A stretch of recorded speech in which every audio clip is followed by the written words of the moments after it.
हमारे मन में गंदे विचार क्यों आते हैं? हम नहीं चाहते पर फिर भी हमारे मन में गंदे विचार आते रहते हैं। लेकिन क्यों?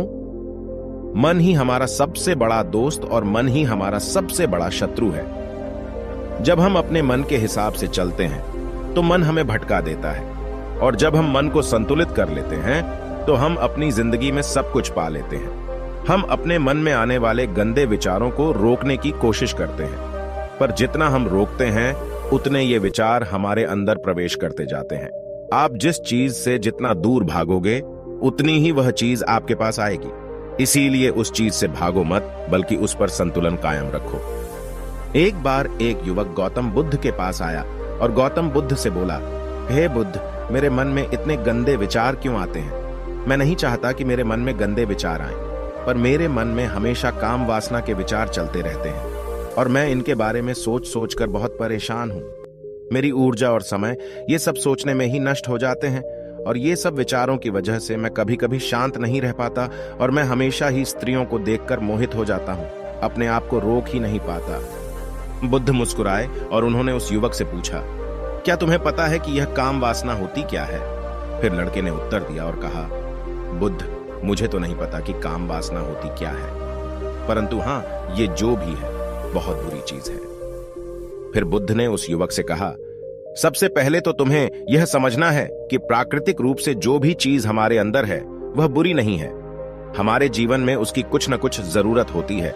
वासना कोई बुरी बात नहीं है, यह हमारे मन की एक भावना है जो हमें किसी न किसी चीज की कमी का एहसास करवाती है, और फिर हम उस चीज को पाने के लिए उस चीज की ओर आकर्षित हो जाते हैं। जैसे अगर तुम्हारे पास धन की कमी है तो तुम में धन पाने की वासना उत्पन्न हो जाएगी। इसका मतलब यह नहीं कि वासना बुरी है, बल्कि यह तो हमारे मन के एक प्रकार की जरूरत का एहसास है, और जब यह जरूरत शारीरिक हो तो हम इसे काम वासना कह देते हैं। युवक ने गौतम बुद्ध को कहा, बुद्ध, मुझे काम वासना का मतलब तो समझ में आ गया, पर आप मुझे यह बताइए कि यह आती कहां से है और कैसे आती है? गौतम बुद्ध ने कहा, काम वासना कहीं से आती नहीं है, यह तो हमारे अंदर ही होती है, और इसका होना तो जरूरी भी है, तभी तो मानव जाति का विस्तार होगा। युवक ने कहा, जब यह हमारे अंदर ही है और जरूरी भी है तो फिर लोग इसे गलत क्यों बताते हैं? बुद्ध ने कहा, यही समस्या है। लोगों ने काम वासना को गलत तरीके से सोच लिया है, इसे छिपाने की और दबाने की कोशिश करते हैं। काम वासना गलत नहीं है, बल्कि काम वासना का गलत तरीके से प्रयोग करना गलत बात है। लोग जिसे पसंद करते हैं उसी के लिए जीने लग जाते हैं और उसके बारे में हमेशा सोचते रहते हैं, पर यह सब गलत है। बुद्ध ने युवक से कहा, क्या तुम्हें पता है कि जानवरों में भी काम वासना होती है? युवक ने उत्तर दिया, हां बुद्ध, जानवरों में भी काम वासना होती है, क्योंकि जानवर भी तो आखिर अपनी पीढ़ी को आगे बढ़ाएंगे। बुद्ध ने कहा, तो फिर हम जानवरों की काम वासना को क्यों गलत नहीं कहते? युवक ने कहा, मुझे नहीं पता महात्मा, आप ही मुझे बताइए। गौतम बुद्ध ने कहा, जानवर अपनी काम वासना का प्रयोग आनंद प्राप्ति के लिए नहीं करते, वह तो सिर्फ संतान उत्पन्न करने के लिए काम वासना का उपयोग करते हैं। जानवरों को प्रकृति ने इतनी समझ नहीं दी कि वह काम वासना को अपने सुख का आधार बना सके, जबकि मनुष्य अपनी समझ के बलबूते पर प्रकृति में पाई जाने वाली प्रत्येक वस्तु को अपने सुख के लिए अपने प्रयोग करता है। हम इंसानों ने ही काम वासना को अपने सुख का साधन बना लिया है, जबकि प्रकृति ने तो हमें अपने वंश को आगे बढ़ाने के लिए दिया था, लेकिन इंसानों ने इसे अपने जीवन का परम लक्ष्य बना रखा है, और इस तरह से काम वासना का बेलगाम हो जाना गलत है। युवक ने बुद्ध से पूछा, महात्मा जी, ये काम वासना हम पर हावी क्यों होती है? क्यों यह बेलगाम हो जाती है? तब गौतम बुद्ध ने कहा, सुनो, अब जो मैं तुम्हें बताऊंगा उसे तुम ध्यानपूर्वक सुनना। काम वासना का सारा खेल तुम्हें समझ आ जाएगा, तुम्हें तुम्हारे सारे सवालों का जवाब मिल जाएगा, बस तुम्हें ध्यान से सुनकर समझना है। फिर गौतम बुद्ध युवक को बताना शुरू करते हैं। एक बार की बात है, एक आश्रम में गुरु और उनके शिष्य रहते थे। शिष्य रोजाना आश्रम के बाहर स्थित गांव में दीक्षा लेने के लिए जाते थे। शिष्य जो गांव में भिक्षा लेने जाता था, उस रास्ते में एक नदी पड़ती थी जिससे वह रोज भिक्षा लेने जाता था। एक दिन उसने देखा कि एक लड़का पेड़ के पीछे छिपा है। उसने लड़के के पास जाकर पूछा, भाई, तुम इस पेड़ के पीछे छिपकर क्या देख रहे हो? लड़के ने कहा, अरे तुझे नहीं दिख रहा क्या कि मैं क्या देख रहा हूं? तब शिष्य ने नदी की तरफ देखा तो वहां पर कुछ लड़कियां पानी भर रही थीं। लड़कियां 15 साल की होंगी। तब शिष्य ने लड़के से कहा, अरे भाई, वहां पर तो लड़कियां पानी भर रही हैं, इसमें छिपकर देखने वाली क्या बात है? तब वो लड़का शिष्य की तरफ देखकर उससे कहता है, अरे पागल, तुम्हें दिखाई नहीं दे रहा क्या कि मैं क्या कर रहा हूं? वह परियां कैसे नदी से पानी निकाल रही है।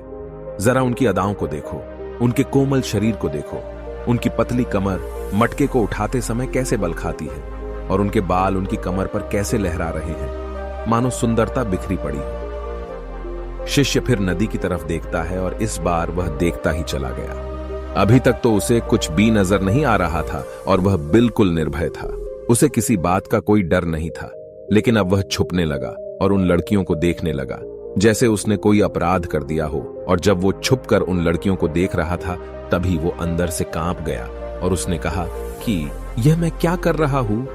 मैं जो भी कर रहा हूं वह सही नहीं है, मुझे यहां से चले जाना चाहिए। और फिर वह जल्दी से वह से चला जाता है। फिर वह आश्रम पहुंच जाता है। आश्रम जाकर वह अपने कार्यों में लग गया, लेकिन जो अभी वह देख कर आया था वही उसकी आंखों के सामने बार बार आ रहा था। उसके मन में वही दृश्य चल रहा था।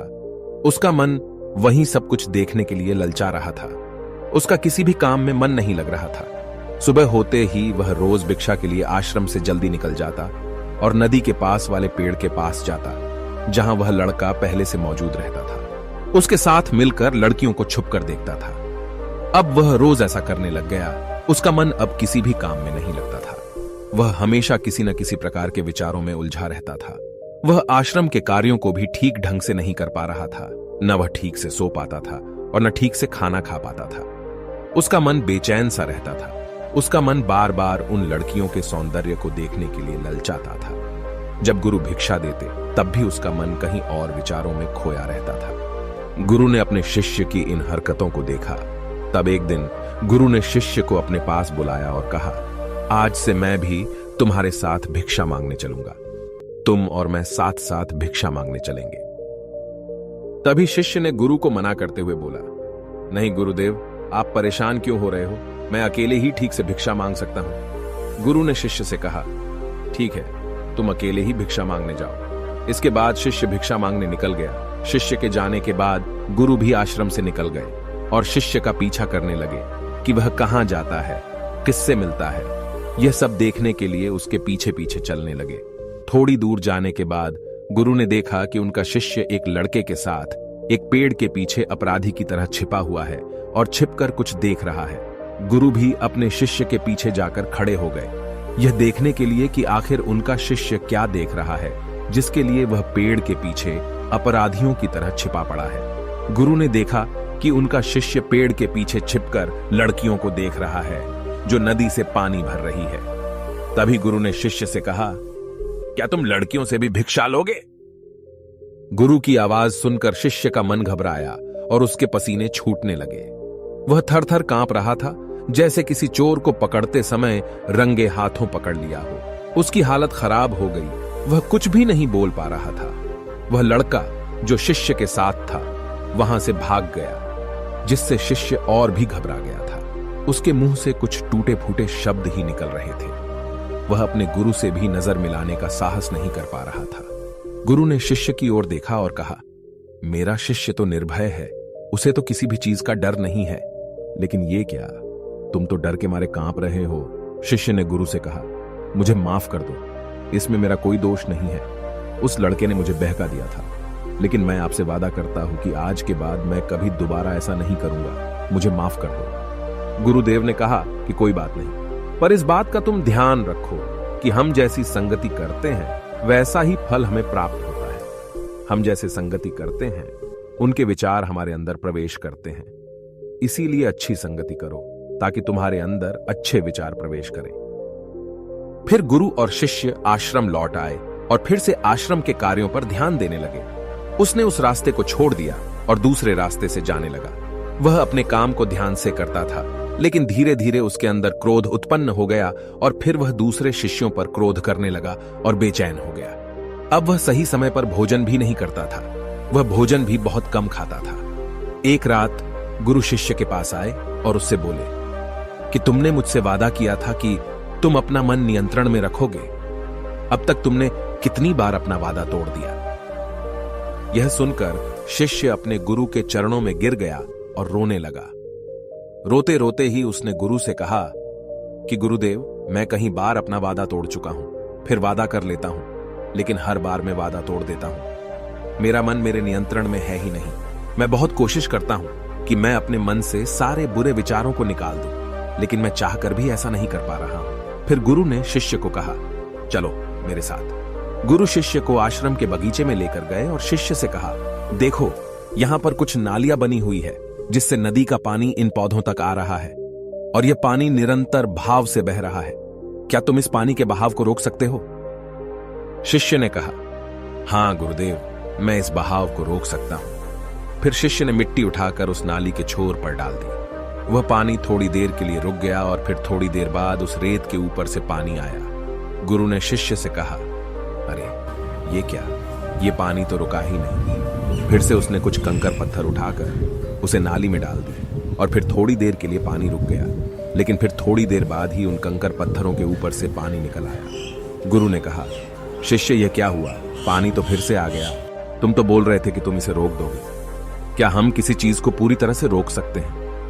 तब शिष्य ने कहा, कोई बात नहीं गुरुदेव, मैं इस पानी को तो रोक कर आपको दिखाऊंगा। फिर उसने एक बड़ा सा पत्थर लेकर आया और उसे नाली पर डाल दिया। पानी रुक गया।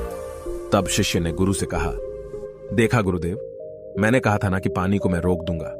मैंने पानी को रोक दिखाया। आपकी बात मैंने पूरी कर दी। गुरु मुस्कुराए और बोले, अच्छा जरा ध्यान से देखो, पानी रुक गया है क्या?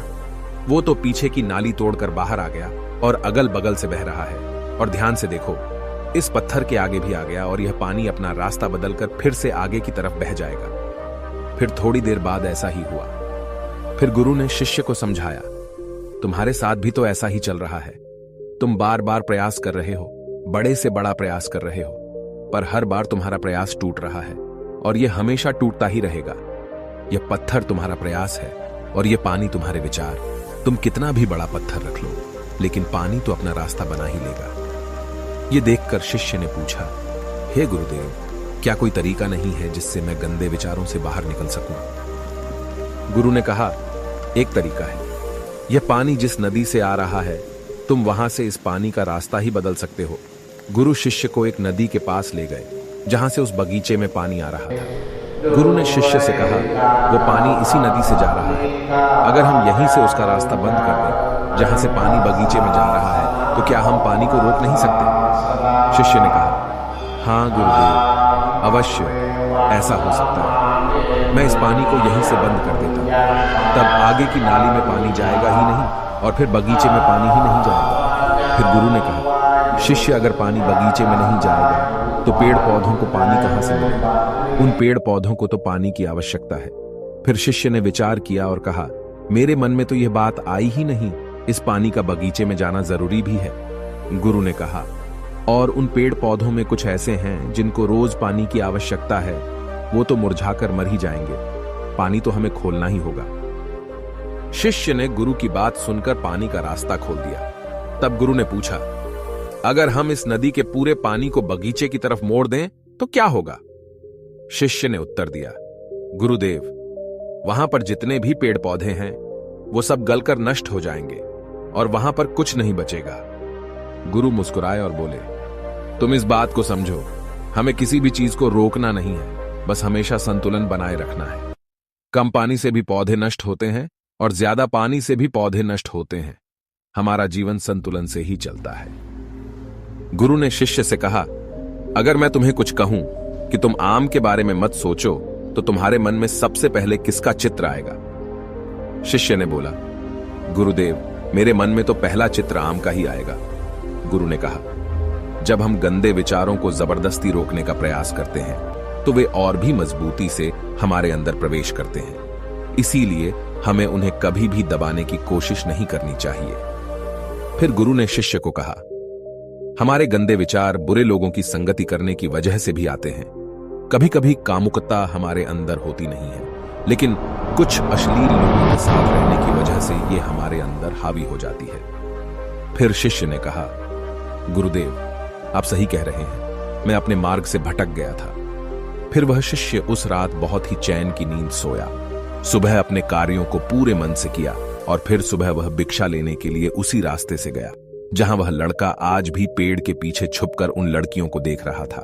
वह शिष्य उसे नदी पर गया जहां वह लड़कियां पानी भर रही थीं। उसने उन लड़कियों से पानी मांगा और उन लड़कियों में से एक लड़की ने उसे पानी पिलाया और उसे शिष्य के चरण छुए। शिष्य ने उसे आशीर्वाद दिया कि तुम्हारा कल्याण हो, जिससे कि मानसिकता सकारात्मक ऊर्जा से भर जाए। उसके चेहरे पर मुस्कान आ गई थी, जैसे कि उसे कुछ खोया हुआ वापस मिल गया हो। वह वापस अपने रास्ते से जाने लगा। तभी पीछे से वह लड़का आ गया जो पेड़ के पीछे छुपा हुआ था। वह शिष्य के पास आया और बोला, क्या बात है, आज तो तुमने नजदीक से दर्शन कर लिए, तुम तो मुझसे भी आगे निकले। तब शिष्य ने कहा, हम हमेशा दूसरों के दर्शन करने में ही व्यस्त रहते हैं, अपने दर्शन कर ही नहीं पाते। तुम कब तक इस पेड़ के पीछे छुपाते रहोगे? किसी को पसंद कर लो, उसे बोल दो। अगर वो भी तुम्हें पसंद करती है तो शादी कर लो और उससे पहले तुम कुछ बन जाओ। अपने आप को पहचान लो, ऐसे अपना समय बर्बाद मत करो। फिर वह लड़का रोज उस शिष्य से मिलने लगा और उसने लड़के को नदी पर न जाने के लिए प्रेरित किया। और फिर वह लड़का अपने जीवन में कुछ बनने के लिए संघर्ष करने लगा। तो तुमने देखा कि संगति का असर क्या होता है। अपनी संगति बदलो, अपने विचार बदलो। गुरु ने शिष्य से पूछा, क्या तुम्हें अपने सभी सवालों का उत्तर मिल गया? तब शिष्य ने कहा, हाँ महात्मा जी, आपका धन्यवाद। तब गुरु ने शिष्य से कहा कि जब तुम्हारे मन में गंदे विचार आए तब तुम अपने आप को दोषी मत मानो। यह शरीर है और यह सब इसने हजारों वर्षों से सीखा है। एक केवल तुम्हारे सोच लेने से या शपथ लेने से यह टूटने वाला है नहीं, लेकिन तुम्हारे पास वो शक्ति है, वो ऊर्जा है जिसका तुम्हें संतुलन उपयोग करना है। तुम एक जीवित ऊर्जा हो जो कुछ भी अनुभव करने के लिए स्वतंत्र है। इसीलिए तुम अपने आप को पहचानो। इस कहानी से हमें यह सीख मिलती है कि हमारे विचारों का महत्व कितना अधिक होता है। हमारे विचार ही हमारे भविष्य की दिशा को निर्धारित करते हैं। हमें सकारात्मक विचारों को अपने मन में पूरी शक्ति के साथ अपनाना चाहिए ताकि हम सही दिशा में आगे बढ़ सकें।